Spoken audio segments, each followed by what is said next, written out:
بے فکر ہو جاؤ، اللہ پاک مخلص دلوں کے ساتھ کبھی ناانصافی نہیں کرتا۔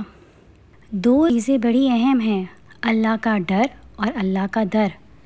خراب گھڑی بھی دن میں ایک مرتبہ صحیح ٹائم بتاتی ہے، تو پھر نا امید کیوں ہونا؟ یقین مانیں، مرد اپنی پسندیدہ عورت سے نکاح کے لیے اللہ کے سامنے روتے ہیں۔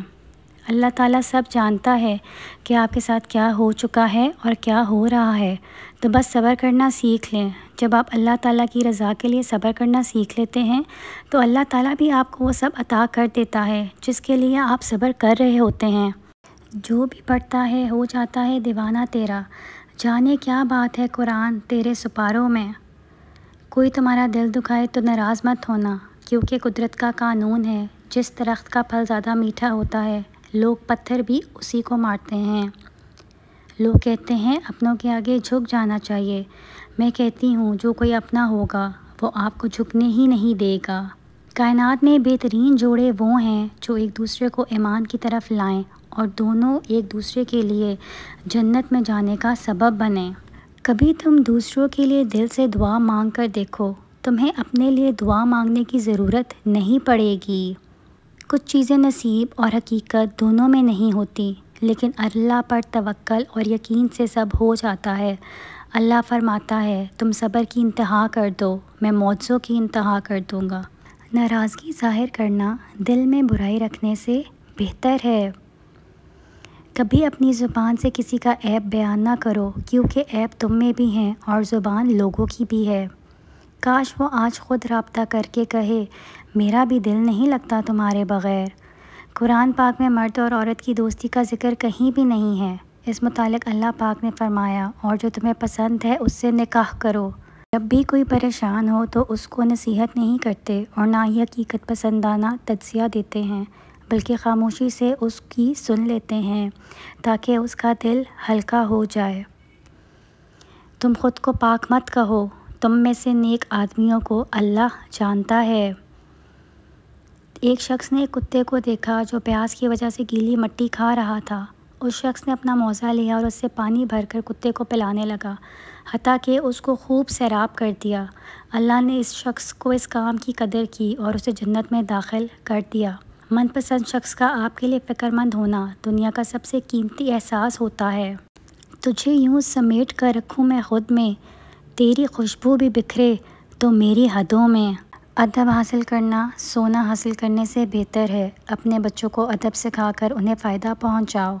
خوش نصیب ہے وہ عورت جس کو شوہر کا بازو تکیے کے طور پر میسر ہے۔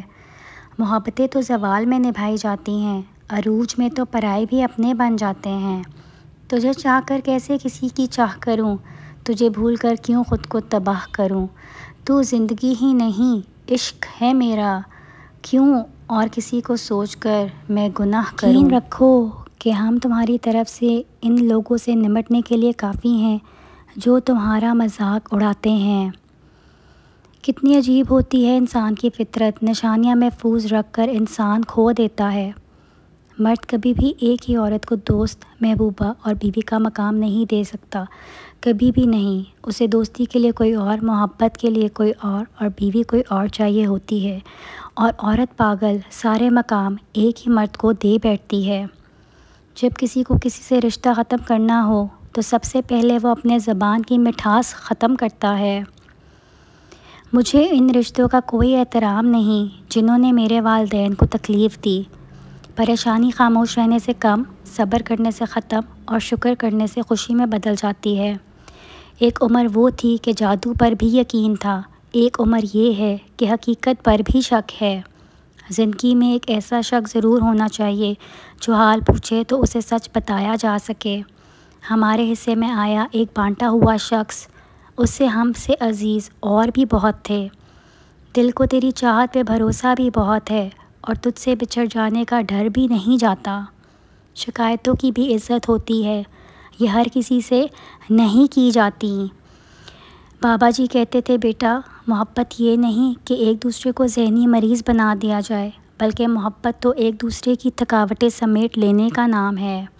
کچھ تکلیفیں ایسی ہوتی ہیں جن میں آنکھیں نہیں دل رو پڑتے ہیں۔